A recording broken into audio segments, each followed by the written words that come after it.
जो हमारी स्पाइन है, ठीक, जो रीढ़ की हड्डी है और वर्टिब्रल कॉलम, उसके बारे में हमने देखना है, उसकी नॉर्मल बायोमेकेनिक्स क्या है और उसके अंदर किसी को अगर कोई प्रॉब्लम है तो उसको हम कैसे आइडेंटिफाई करेंगे। तो सबसे पहले जिस तरह हमें पता है कि हमारे जो स्पाइन है उसके अंदर 33 वर्टिब्रास होते हैं, ठीक है, जो एक दूसरे के ऊपर सुपीरियर एंड इंफीरियर पोजीशन के अंदर अलाइंड होते हैं।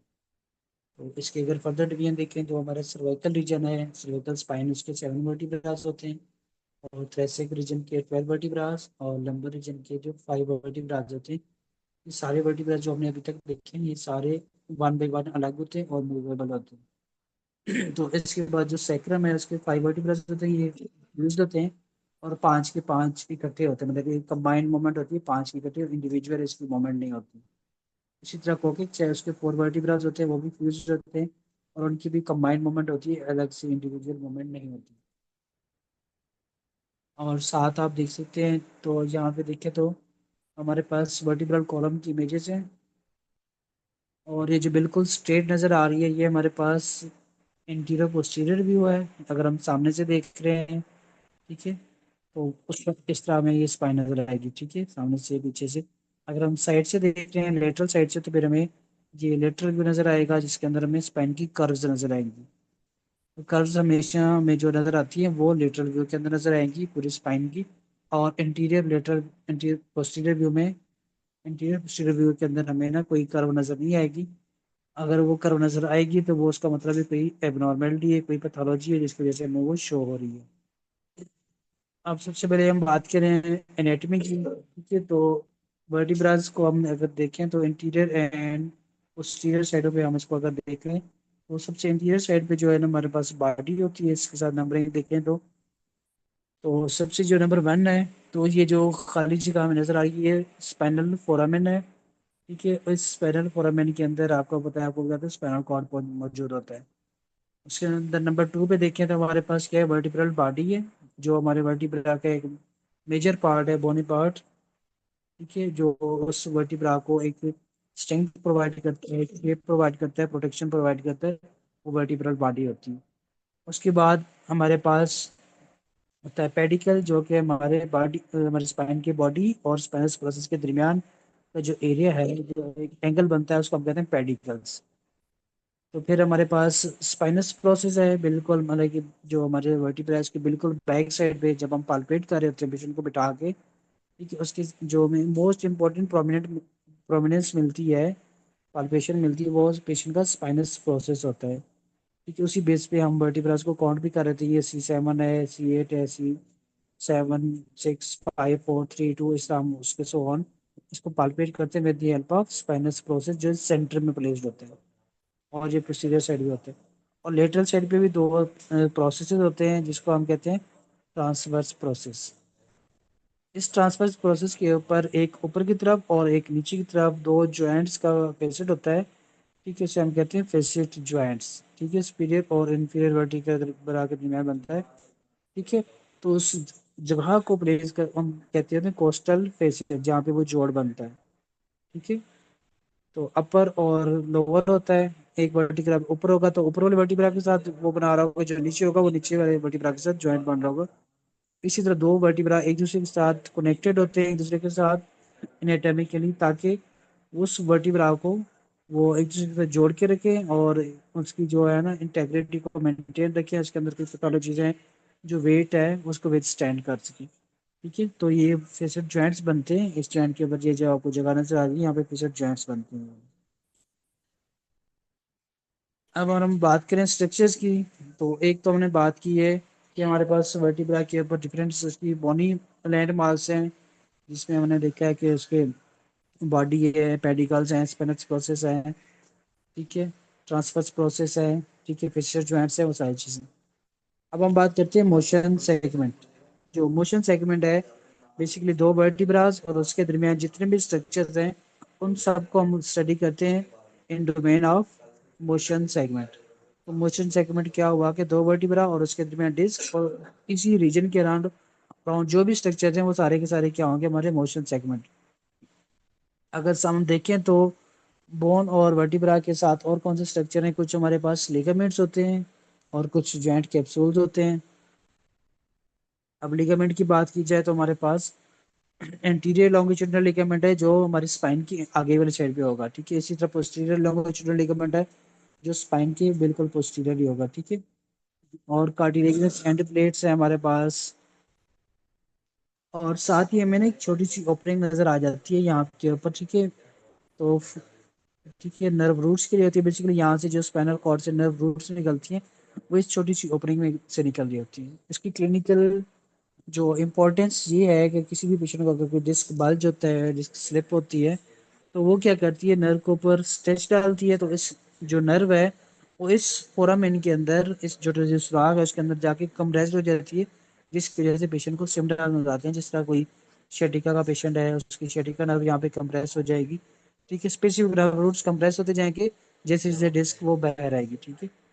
इस सपोर्टिव लिगामेंट्स में हमारे पास इंफ्रास्पाइनस लिगामेंट होते हैं, सुप्रास्पाइनस लिगामेंट, लिगामेंटम फ्लेवम, ठीक है।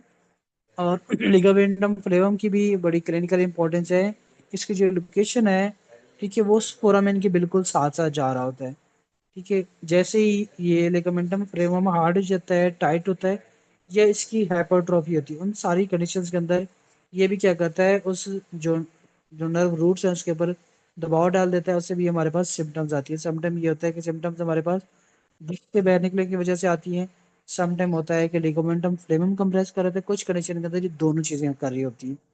जब ये दोनों करती हैं तो वो प्रॉब्लम ज्यादा सिविरिटी के साथ होता है, पेशेंट के सिम्टम्स उसके कारण फिर बढ़ जाते हैं। और इस मोशन सेगमेंट को हम ओवरऑल कहते हैं हमारे पास फंक्शनल यूनिट ऑफ स्पाइन। इस तरह हमारे पास हर ऑर्गन का एक फंक्शनल यूनिट होता है, तो स्पाइन का जो फंक्शनल यूनिट है वो हमारे पास क्या है, मोशन सेगमेंट। अब स्ट्रक्चर देखिए तो जो हमारे स्पाइन के जॉइंट्स हैं इंटीरियर एंड पोस्टीरियर साइड पे हम देखें तो इंटीरियर साइड पे जो जॉइंट्स हैं वो इंटरवर्टिब्रल सिम्फाइसिस है। जो वर्टिब्रल बॉडीज हैं, एक बॉडी दूसरे के साथ जब ओवरलैप कर रही है तो वो जॉइंट बना रही है, सिम्फाइसिस जॉइंट, ठीक है। सिम्फाइसिस जॉइंट हमने पढ़े हुए हैं किस तरह टाइप के होते हैं हमारे पास, स्लाइटली मूवेबल होते हैं या इमूवेबल होते हैं। थोरेसिक स्पाइन के अंदर इमूवेबल है, और इसके अलावा जो बाकी स्पाइन है, ठीक है, उसके अंदर ये स्लाइटली मूवेबल होते हैं। और जो पोस्टीरियर साइड है वहाँ पे दो फेसेट जॉइंट्स होते हैं, एक राइट साइड पे एक लेफ्ट साइड पे। जो फेसेट जॉइंट्स हैं ये बेसिकली ग्लाइडिंग जॉइंट्स है। जस्ट ग्लाइडिंग का जॉइंट ऐसे होते हैं जो वेरी लिमिटेड मूवमेंट को अलाउ करते हैं, ठीक है, बिल्कुल मामूली सी मूवमेंट ये अलाउ करेंगे।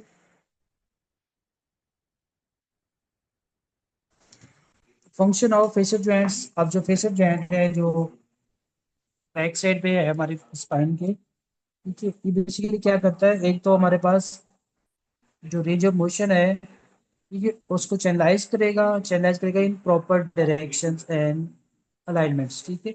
और साथ ही साथ क्या करेगा, उस रेंज ऑफ मोशन को लिमिट कर देगा स्पेसिफिक रेंजेस के अंदर। तो सादा जबान में देखें तो जितनी हमें मूवमेंट चाहिए उस स्पाइन पे, उस रीजन पे, उतनी वो अलाउ करेगा, बाकी को क्या कर देगा, रिस्ट्रिक्ट कर देगा। इसलिए हम तो कहते हैं कि ये हमारे पास ग्लाइडिंग जॉइंट है जो लिमिटेड मूवमेंट अलाउ करता है। जो जरूरी मूवमेंट है वो अलाउ करेगा, जो गैर जरूरी है वो रोक लेगा, ये नॉर्मल कंडीशंस के अंदर।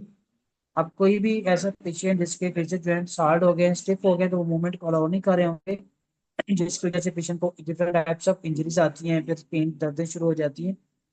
और सेम अगर ये लूज हो गया जॉइंट, बिल्कुल मतलब कि जोड़ है नहीं वहां पे या लूज हो गया है, उस कंडीशन में क्या होगा, उसको वो स्टेबिलिटी प्रोवाइड नहीं कर रहा होगा। उस कंडीशन में क्या होगा, पेशेंट जब बेंडिंग करेगा, कोई चीजें करेगा, ठीक है, तो उसकी डिस्क बाहर निकल आएगी, स्पाइनल कॉर्ड को प्रॉब्लम आ जाएगी, ठीक है। तो उसकी फिर क्या होगा, स्टेबिलिटी कम्प्रोमाइज हो जाएगी।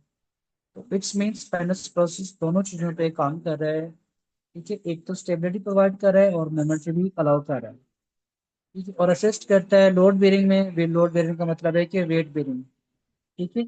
और 30% जो कंप्रेसिव लोड है, ठीक है, वो ये बियर कर रहा होता है और उसको शिफ्ट कर रहा होता है। खासतौर पे स्पेशली जो है ना हाइपर एक्सटेंशन, जब एक हाइपर एक्सटेंशन होती है तो सारा का लोड जो है ना वो पेशेंट जॉइंट्स के ऊपर आ जाता है। अब इंटरवर्टिब्रल डिस्क जो है, जो दो मोरों के दरमियान होती है, वो बेसिकली फाइब्रो कार्टिलेजिनस स्ट्रक्चर होता है, ठीक है, जो कि उस वर्टिब्रा को एक कुशन की तरह एक्ट करता है और एज ए क्वेश्चन उसको सपोर्ट प्रोवाइड करता है। और इसके अंदर न्यूक्लियस पल्पोसस एनालस फाइब्रोसस होता है, जो आउटर पार्ट होता है डिस्क का वो एनुलस फाइब्रोसस, जो इनर पार्ट है वो न्यूक्लियस पल्पोसस। जो एनुलस है वो हार्ड होता है, इसका मतलब इसका काम होता है सपोर्ट स्ट्रेंथ प्रोवाइड करना। जो इनर पार्ट है न्यूक्लियस, इसके अंदर लिक्विड होता है, इसका काम होता है उसको मोबिलिटी प्रोवाइड करना। तो जो डिस्क है ना वो फ्लेक्सिबल होती है, ठीक है, और इसके अंदर लूजनेस होती है, समझेंगे इसके अंदर लचक होती है, एक कुशन प्रोवाइड करे ताकि एक वर्टिब्रा का वजन जब दूसरे वर्टिब्रा के ऊपर जाए या पूरी बॉडी का शिफ्ट हो रहा है, ठीक है, ताकि वो दूसरे वर्टिब्रा पर वो वेट जो है ना वो पहुंचे पहुंचे वो कम हो जाए, उसका मैकेनिकल एडवांटेज गेन हो जाए और वो हमें फील ना हो। ऐसे पेशेंट जिसमें डिस्क ड्राई हो जाती है, जिसे हम डिस्क डेजिकेशन भी कहते हैं, उसके नीचे में क्या होता है, जो वेट डिस्ट्रीब्यूशन है वो एबनॉर्मल तरीके से होती है। तो उनको क्या लगता है, ऐसी कमर भारी भारी नजर आती है, ऐसी लगती है कि कमर अकड़ी हुई है, जकड़ी हुई है, ठीक है, और हार्डनेस फील होती है, और बेसिकली जो वो कुशन वाला फंक्शन है वो उसका डिस्टर्ब हो जाता है।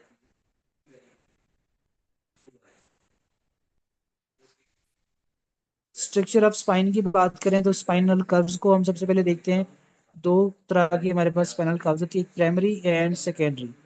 जो प्राइमरी कर्व्स हैं ये बाय बर्थ भी होती हैं, और जो सेकेंडरी हैं वो अडॉप्टेड होती हैं।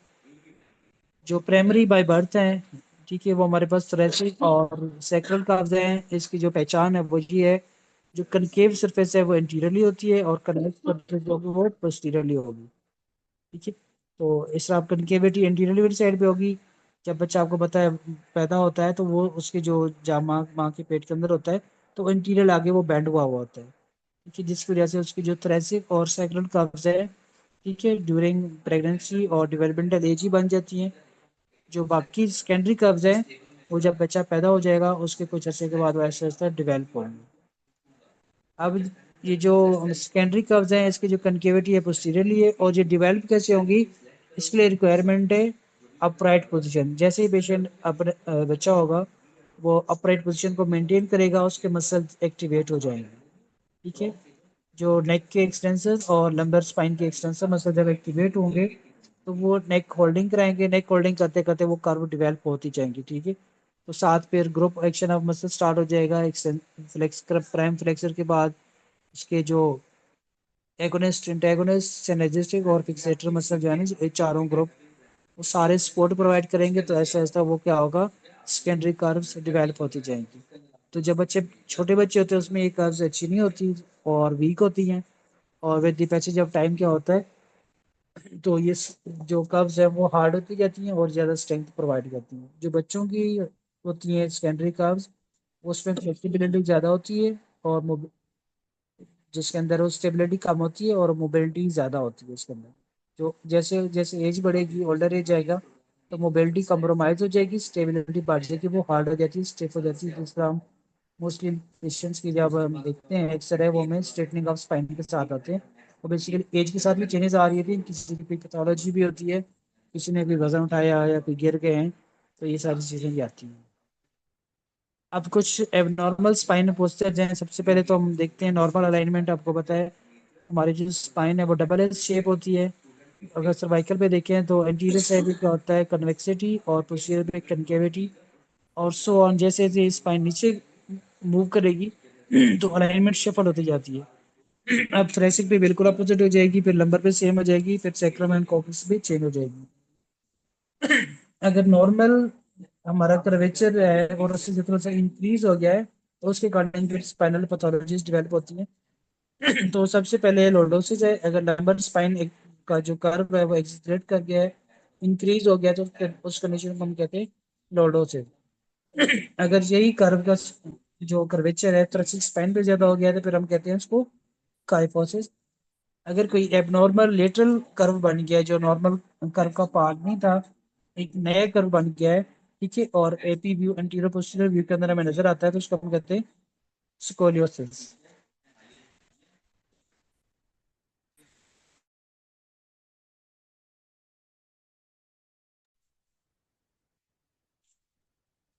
इसके साथ साथ हम बात करते हैं मूवमेंट्स, मूवमेंट ऑफ स्पाइन। तो हमारी स्पाइन की डिफरेंट डायरेक्शन पे मूवमेंट होती है, ठीक है, एंटीरियर साइड पे, पोस्टीरियर साइड पे और लेटरल साइड पे, और साथ साथ हमारी रोटेशन भी होती है।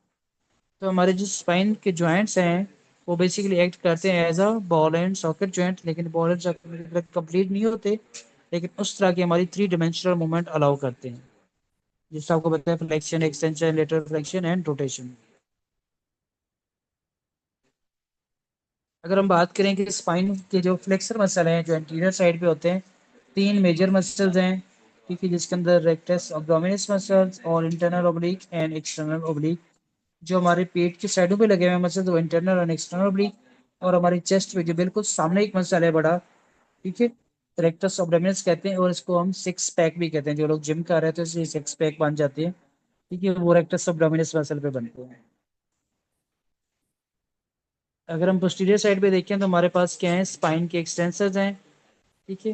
तो हमारे पास जो थोरेसिक और लंबर स्पाइन के एक्सटेंसिव मसल्स हैं, उसमें इरेक्टर स्पैनी मसल आ जाता है, और उसके अंदर फर्दर डिवीजन है स्पाइनलिस, लॉन्गिसिमस एंड इलियोकोस्टैलिस।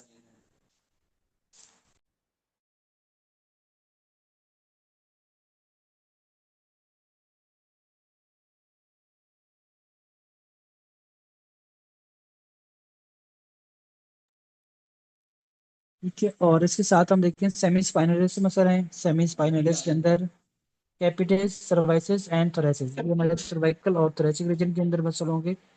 और ये जिसके बिल्कुल नीचे हमारे पास एक डीप स्पाइनल मसल की लेयर होती है, जिसमें मल्टीपिटस मसल हैं, रोटेटर्स हैं, इंटरस्पाइनलिस, ठीक है। तो ये सारे हमारे पास ग्रुप ऑफ मसल आ जाएगा, सुपरफिशियल एंड डीप मसल्स। इसी तरह हमारे पास जो लेटरल फ्लेक्शन है सर्वाइकल रीजन पे या लंबर रीजन पे, उसके लिए डिफरेंट मसल्स हैं। अगर हम सर्वाइकल पे बात करें तो सर्वाइकल के अंदर स्टर्नोक्लेडोमास्टाइड मसल है, अगर सिंगल साइड का वर्क कर रहा है, ठीक है। लिवेटर स्केपुलाई और स्केनस इंटीरियर, पोस्टीरियर एंड मीडियस, ठीक है। और ये मसल अगर इंडिविजुअली वर्क कर रहे हैं तो हमारे स्पाइन के ऊपर लेटरल फ्लेक्शन हो जाएगी, जिसे हम साइड फ्लेक्शन भी कहते हैं, ठीक है। और जब साइड फ्लेक्शन में हमने टेंशन डेवलप करनी हो या कोई रेजिस्टेड मूवमेंट करनी हो, फिर सेम साइड के फ्लेक्सर और एक्सटेंसर एक साथ वर्क करते हैं। सपोज के लिए मैं right right side flexion registered करवा रहा हूँ, उस कंडीशन में पेशेंट की राइट साइड के फ्लेक्सर मसल और एक्सटेंसर मसल दोनों कंबाइनली वर्क कर रहे होंगे, जिससे वो एक टेंशन डेवलप होगी, फोर्स ज़्यादा जनरेट होगी। सेम अगर हम लंबर के फ्लेक्सर्स की बात करें, इसके अंदर हमारे पास आ जाते हैं मसल्स क्वाड्रेटस लंबोरम और and psoas major. Quadratus lumborum basically mostly ऐसा मसल है जो हमारा मसल टाइट हो जाता है और ये पेन करता है, खासतौर पे ऐसी पॉपुलेशन जो प्रोलॉन्ग टाइम के लिए बैठे रहते हैं, कंप्यूटर वर्क करते हैं या ऑफिस वर्क करते हैं, उसको साइडों पे पेन आती है। मतलब कि जो हमारे पास पेल्विस के ऊपर वाला एरिया है, पेल्विस से अबव सुपीरियर पार्ट पे, वहाँ पे पेशेंट को पेन आती है, डिस्कम्फर्ट फील होता है। तो बेसिकली जो उसका पेशेंट का वो है ना, क्वाड्रेटस लंबोरम मसल, वो टाइट हो चुका होता है। तो उसको जैसे हम रिलीज करते हैं तो पेशेंट के सिम्टम्स उस वक्त रिवर्स हो जाते हैं।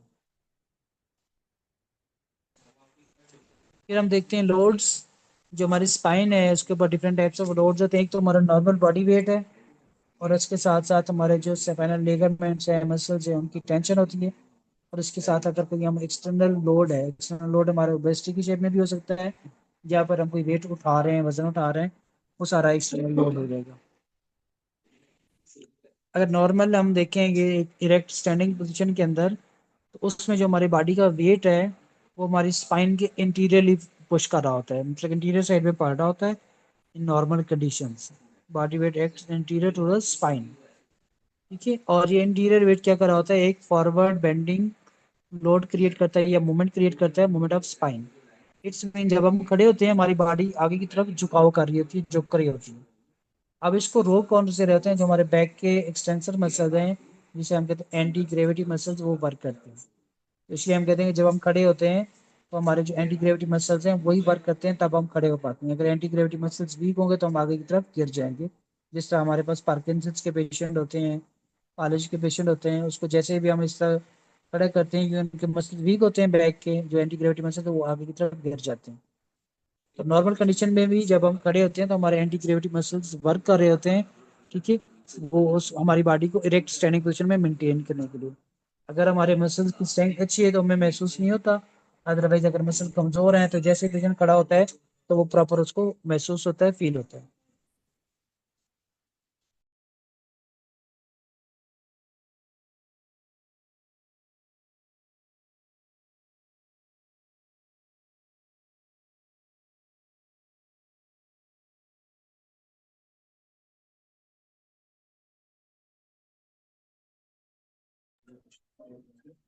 अच्छा, आप यहाँ पे एक डायग्राम में देख सकते हैं, लोड्स एंड स्पाइन में हम देख रहे हैं। तो ये हमारे पास वर्टिब्रास हैं और ये डिस्क है और पीछे स्पाइनस प्रोसेस है। बेसिकली ये लंबर स्पाइन है और पीछे जो है सेक्रम। अब इस पोजीशन में हम देखें, जब हम नॉर्मल स्टैंडिंग में जाते हैं, जो हमारे वर्टिब्रा की पोस्टीरियर साइड है वहाँ पे क्या होती है, कंप्रेशन, और इंटीरियर साइड पे क्या होता है, उसके शियर फोर्स आ रही होती है। ठीक है, एक टेंशन मतलब कि डेवलप हो रही है और उसके अंदर शियर फोर्स हो रही है। ठीक है, और वेट जो है वो हमारा डाउनवर्ड शिफ्ट हो रहा होगा। अब ये तो एक नॉर्मल कंडीशन है कि जब हम खड़े होते हैं तो पोस्टीरियर साइड पे क्या होगा, हमारे मोरे के ऊपर या डिस्क के ऊपर एक कंप्रेशन फील हो रही होगी, और इंटीरियर साइड पे क्या होगा, एक टेंशन डेवलप होगी, या उसको हम कहते हैं शियर फोर्स एक्ट कर रही होगी। अब जैसे ही कोई हम वजन उठाते हैं, वेट उठाते हैं, तो उस कंडीशन में क्या होगा, एक दो फोर्सेस और एडअप हो जाएंगी, और इसी फोर्सेस के ना एक ग्राउंड रिएक्शन फोर्सेस एडअप हो जाएंगी, जो हमारे स्पाइन के ऊपर लोड को और इंक्रीज कर देंगे। अब जैसे यहाँ पे आप देख सकते हैं, एक पेशेंट है, वो वेट लिफ्ट कर रहा है। अब जैसे उसने वेट लिफ्ट किया कर लिया, तो उसके जो बैक के मसल हैं, क्योंकि फोर्स तो मसल ने लगानी है, उसकी टेंशन इंक्रीज हो जाएगी। ठीक है, और जो आगे वाली साइड पे शेयर फोर्स थी, ठीक है, शेयर फोर्स रिएक्शन के तौर पे वो पोस्टीरियर पुश कर देगी, ताकि वो हमारे स्पाइन को जो है ना एक स्ट्रेंथ प्रोवाइड करे, स्टेबिलिटी प्रोवाइड करे, ताकि वो जो स्पाइन है वो डिसलोकेट ना हो, डिसस्लिप ना हो। ठीक है, और जो कंप्रेशन फोर्स थी उसकी भी रिएक्शन फोर्स है, वो सारी की सारी आप देखें वो कहाँ पे जा रही है, बैक ऑफ स्पाइन, जो हमारे वर्टिब्रा के बैक साइड पे है, उस पे ही सारी फोर्सेस जा रही हैं। और जो हम लोड उठा रहे हैं उसकी फोर्स भी अल्टीमेटली मसल्स, क्योंकि उस पर जोर लगा रहे हैं, वो सारी सारी पीछे जा रही हैं। अगर हम इन शॉर्ट बात करें, जो हमारी स्पाइन का पोस्टीरियर पार्ट है, जब हम वजन उठा रहे हैं खासतौर पे अनसपोर्टेड स्पाइन के साथ, वो सारा का सारा वो जो कंप्रेशन है पोस्टीरियर साइड पे जा रही है। अब जैसे कंप्रेशन पोस्टीरियर साइड पे बढ़ती है, तो होता है कि वहाँ पे जो डिस्क पड़ी हुई है, ठीक है, उसके ऊपर दबाव आता है, तो उसके अंदर आपको पता है वो लूज स्ट्रक्चर है, वो थोड़ा सी स्प्रेड हो जाती है। ठीक है, अब इस तरह अगर पेशेंट हैबिचुअली करता है या एकदम से बहुत ज़्यादा वजन उठा लेता है, तो वो क्या होती है, डिस्क अंदर से कहीं से डैमेज हो जाती है, जिसकी वजह से वो डिस्क बाल्ज हो जाता है, या फिर वो पूरी की पूरी डिस्क स्लिप होकर बाहर निकल आती है, या डिस्क का कोई एक पार्ट प्रोट्रूड करके बाहर आता है। अब जो वो डिस्क बाहर आती है, वो करती क्या है, उसके साथ जो है हमारे पास स्पाइनल कॉर्ड पड़ा हुआ है, या तो उसको कंप्रेस कर देगी, या फिर स्पाइनल कॉर्ड से हमारे पास नर्व रूट्स निकल रहे हैं, उसको दबा देगी। अब जिस साइड के नर्व रूट्स को दबाएगी, तो उस पर रेडिकुलरपैथी हो जाएगी, उसके जो है ना रेडिएटिंग पेन डेवलप हो जाएगी, टिंगलिंग सेंसेशन, वो सारी चीज़ें खासतौर पर जिसका आजकल शेटिका कॉमन है, तो उसमें जो L2, L3 और L4, L5, ये तीन जो हमारे पास नर्व्स हैं, चार, ये कंप्रेस हो जाती है, जिससे उसके अकॉर्डिंग पेशेंट की सिम्टम्स होती है। मोस्टली जो इसके अंदर है वो L4-5 और L5-S1 इन्वॉल्व हो जाते हैं, जिससे पेशेंट की पेन जो है ना वो कमर, बटक, बैक ऑफ थाई और अप टू एंकल तक जा रही होती है, विद वीकनेस, टिंगलिंग सेंसेशन, ये सारी चीज़ें उसके अंदर ये फॉल हो रही होती हैं। ठीक है, ये एक नॉर्मल स्ट्रक्चर है लोड ऑफ स्पाइन। जब आप देखें तो पोस्टीरियर साइड पे क्या होता है, कंप्रेसिव फोर्स लग रही होती है, और आगे वाले साइड पे क्या होता है, टेंशन फोर्सेस लग रही होती है। और ये जो स्पाइन का लोड है वो हाइपर एक्सटेंशन के अंदर सबसे ज़्यादा बढ़ जाता है, कंप्रेसिव फोर्सेस बहुत ज़्यादा एडअप हो जाती हैं। अब ऐसा पेशेंट जिसकी स्पाइन फ्लेक्सिबल नहीं है, तो उस कंडीशन में हाइपर एक्सटेंशन में जब भी पेशेंट जाता है तो उसकी दर्दें बढ़ जाती हैं। अगर स्पाइन फ्लेक्सिबल है तो हाइपर एक्सटेंशन के अंदर उसको पेन नहीं आती, जस्ट उसको एक स्ट्रेच फील होता है। अब स्ट्रेच कहाँ पे फील होगा, एंटीरियर साइड पे, और जो कंप्रेशन फील होगी पेशेंट को वो पोस्टीरियर साइड पे फील होगी। अब ये स्ट्रक्चर देख सकते हैं, इंटरवर्टिब्रल डिस्क है, सेंट्रल पार्ट जो इसका है न्यूक्लियस पल्पोसस, इसके अंदर फ्लूइड होता है। आउटर जो रिंग है ये एनोलस फाइब्रोसिस का बना हुआ है, ये हार्ड होता है, जो उसको स्ट्रेंथ प्रोवाइड करता है, ताकि ये फ्लूइड लीकेज ना हो, उसमें रप्चर ना हो। जैसे ही कोई डिस्क की पैथोलॉजीज आती हैं, चाहे डिस्क बल्ज है, स्लिप है, सबसे पहले जो स्ट्रक्चर डैमेज होता है वो हमारे पास एनोलस फाइब्रोसिस होता है। उस उसके बाद स्ट्रक्चर जो डैमेज होता है वो अंदर वाला पार्ट जो है न्यूक्लियस पल्पोसस होता है। तो यहाँ तक कंप्लीट है बच्चे, अगर किसी समझ आई हो तो आप लोग डिस्कस कर सकते हैं अपने माइक्स ओपन करके।